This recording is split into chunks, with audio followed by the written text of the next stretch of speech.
off parties. They're not freak off parties. There's a lot that happens. There's life-size wheels that people attach children to and spin it and decide who's having in what way.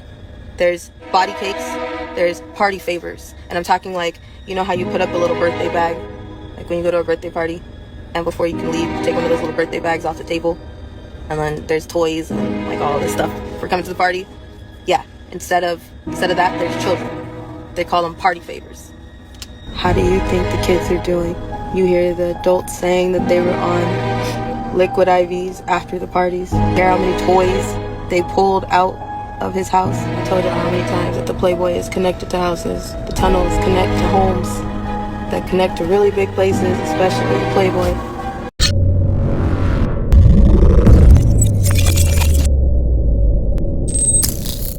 The story of Ali Carter and Diddy has captured public attention as part of the ongoing legal turmoil surrounding Sean Diddy Combs.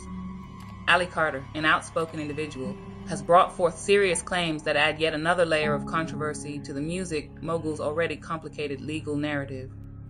Carter's accusations involve harrowing details of exploitation, bringing to light the alleged darker side of the entertainment industry. In recent interviews and statements, Ali Carter has accused Diddy of being involved in exploitative activities, claiming that these incidents took place during elite parties involving powerful figures from the entertainment industry. Carter has described these parties as places where abuse occurred under the guise of extravagant celebrations. I was there, I witnessed it all. It wasn't just parties, it was something much more sinister, Carter said during a recent public statement. These accusations from Ali Carter come at a time when Diddy is already facing numerous lawsuits involving allegations of sexual assault and human trafficking, some dating back 2 decades. Carter's accusations focus on incidents she claims occurred years ago, where she was allegedly trafficked as a minor. She has stated that she feels compelled to speak out, even at great personal risk, to expose what she calls the hidden truths about the entertainment world. Her courage has inspired others to question the safety and ethical practices within the music industry, sparking renewed conversations about how these spaces are often cloaked in secrecy. The children. When we are talking about cases beyond cases, elite and parties, assaults and the things that are going on in the news, we are not talking about just adults. We are talking about children. Quiet on the Set, that documentary that they did. They did that documentary, but you notice they stayed away from certain words like file. They stayed away from certain words like MK Ultra. They stayed away from certain words to make sure that they walked y'all up to that door, but they didn't knock on it. They walked you guys up to the door, but they didn't tell you the God honest truth. They made sure that you were cushioned enough to say, oh, maybe they're not complicit. Bullshit. They are. You should be demanding answers from all the celebrities that are quiet. Answers your question of who's involved with the Diddy client list. It answers your question of who is involved with the Ghislaine Maxwell list. It answers your question of who's on those flight logs. It answers your question of who's been on those islands. It answers your questions of who all was involved in raping, abusing, and torturing children. Where did those children come from? People still are not asking. Where did those children come from? People are still not checking Child Protective Services custody. Did you get an Amber Alert for them? No. Did anybody question that neighbor of Diddy's? He said there were buses coming at 3 a.m. Did anybody ask what kind of buses? Who was driving the bus? Where did that bus go? How many kids was on that bus? Why didn't anybody say anything? If you went to a Diddy party, why the hell are you protecting the predators that weren't protecting a child? How many times does it need to be in your face? Are you not angry? Some people are sitting here like, hell yeah, I am. Are you? Are you? Really? Are you?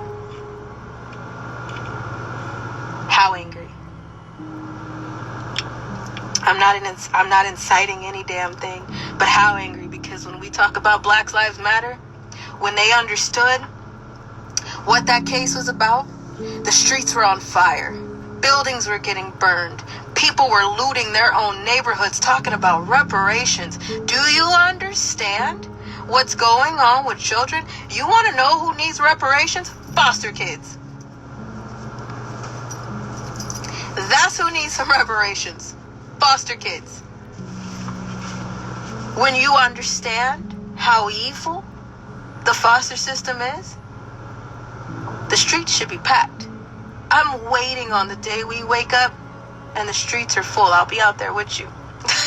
I'll be out there with you. I'm not inciting any violence, but I will be out there with you. We, not we will be out there with you. But how angry are you? Because we've tried everything. And I mean everything. Some people are going to get so upset with the next drop. Some people are going to be a little stunned with the next arrest. It's coming. Again, there will be no accidental fires, no car accidents, no accidental car accidents. We are not carrying anything in this car that cannot be accounted for. We are not carrying any weapons. We are not suicidal. We are not homicidal. We know that God has got to do what he needs to do. The vengeance is not ours, it's the Lord's. I'm not who they made me to be, and we waited. Okay? Please, I'm begging you to do something. Anything. Anything.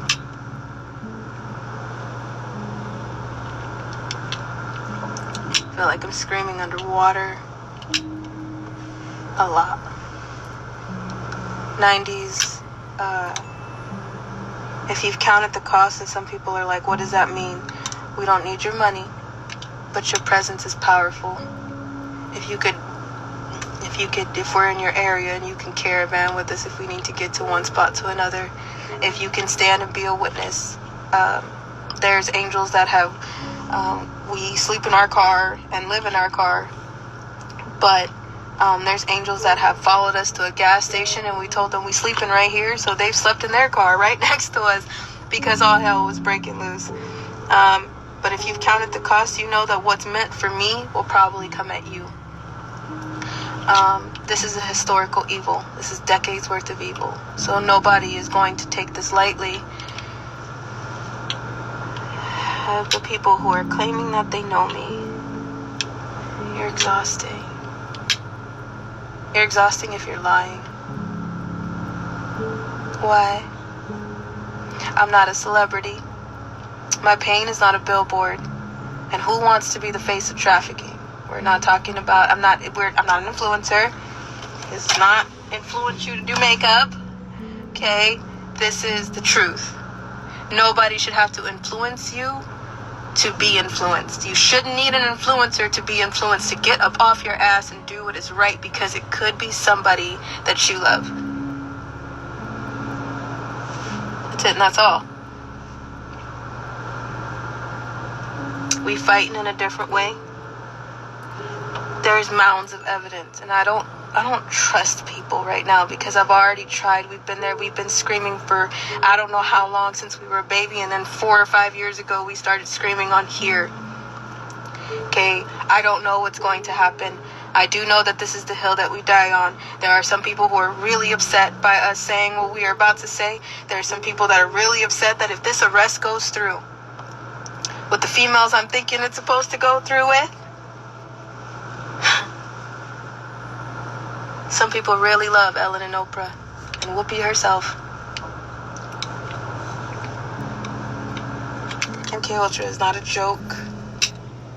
Somebody has the remote to somebody else's brain. Somebody is threatening that they're going to drop me where I stand on Halloween night because you're conjuring spells and doing satanic rituals so big that it's helping the spirits. You know when they say they release the spirits over the city and the spirits are roaming and they're joking about Halloween? That is not a joke. That is not a joke at all. They are conjuring the hell out of demons. Some people are into witchcraft. I know there's some people that are into witchcraft on here. We've talked about this. We don't do that. We don't play with that stuff. But we appreciate that you're sitting here and you're doing something for the children. You're trying to listen for the children. but we don't need your problems. We got enough, as you can see. But that shit is not a joke. It's not a joke at all. When you understand how spirits work, it's not a joke. CERN works, it's not a joke. So the amount of rituals and things that they are conjuring in your face, you already know that, because when you go to the bookstore, you see satanic books. When you go to church, you understand, because what do you think you go to church for? If you go to church, what do you think you go to church for? What do you think those stories in your Bible are for? Do you think that they didn't exist before? Do you think that they don't exist now? That is your war manual to exactly what is happening right now. Right now. That's not a joke. Nephilim giants, and that is not a joke. What you are fighting and praying against in your Bible is what you are fighting and praying against right now. We do not battle against flesh and blood, but against the principalities, rulers, and spirits of this earth. I may have said that wrong. Don't follow me. Sometimes don't follow me that way. You might go on a very narrow road close to heat. Like, I don't. I'm still working on me. Okay, but Ephesians 6:12 is one of my favorite verses, if I can spout it off right. However, we do not battle against flesh and blood. All right, this is a war against good versus evil, and if you can feel that, this is a war for our nation right now. No matter what side you are on, it's a war for our nation. It's a war for our children. It hasn't stopped. You're just now understanding and welcoming to the party of what's going on. This is not new either. Okay, so we've gotten so many threats. I'm gonna kill you. I'm gonna drop you. Do it. Do it. Try it. Do it. I don't think it's gonna work the way you think it's gonna work. Do it. My programming's broken. I know some of you don't get that, but my programming's broken. And whatever is not broken, it's on its way. It's on its way. So yeah, there's some things that you can still knock me on my ass with, but you trust and believe. You better not let me get back up, okay? Okay. We gotta go. And we thank you for listening. Again, watch for those fires. My programming's broken. I know some of you don't get that, but my programming's broken. And whatever is not broken, it's on its way. It's on its way. So yeah, there's some things that you can still knock me on my ass with, but you trust and believe. You better not let me get back up, okay? Okay. We gotta go, and we thank you for listening. A lot's about to come out. Another arrest is coming. Again, watch for those fires. Explosions make fires too. Explosions make accidental fires too. And then, oops, we don't know how that happened. And then you look into it and you see that it's tied to something that's tied to something that's tied to something that's tied to trafficking. And then you realize, it wasn't just an explosion or a fire. It wasn't an accident. How many things does it take? If people can get in the streets over a convict, why the hell can't people get in the streets over the children? What is going to fuel your rage for the children? Why are you waiting on a release to fuel your rage? People should be like, we're talking about kids? Huh? What? No. Somebody better answer something. How many more kids do you need? How many more need to be swept under the rug? How many more need to be silenced for you to say, enough? It's all of our war. So what are you going to do to fight?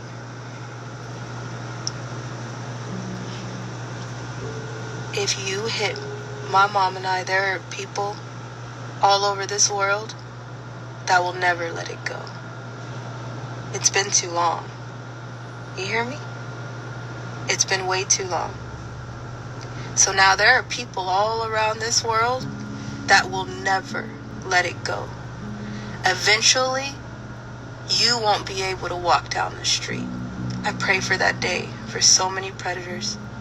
I pray for that day where you feel an inch of what you've done to your victims. They don't sleep. Every smell sometimes triggers them. PTSD is off the chain on days that you feel like you are having the best. Every time you think that everything is cool, something floods back, memories kick you in the face, and there is not a damn thing you can do to stop it. Death is too easy for predators. I think death is way too easy. I think that's a cop-out. There are some that can't be helped. There are some that there's no saving them. But I think sometimes that the death is way too easy. You should suffer. You should suffer the way your victims do. The way that when they open their eyes, they're suffering from the bullshit that you've caused, and every type of person that you've helped and aided and enabled to make sure that you're protected, they should feel it too. It's not just the top, it's everywhere in between, and unfortunately it's in our own backyard and in our own family. Sometimes it's the worst because it be your own people.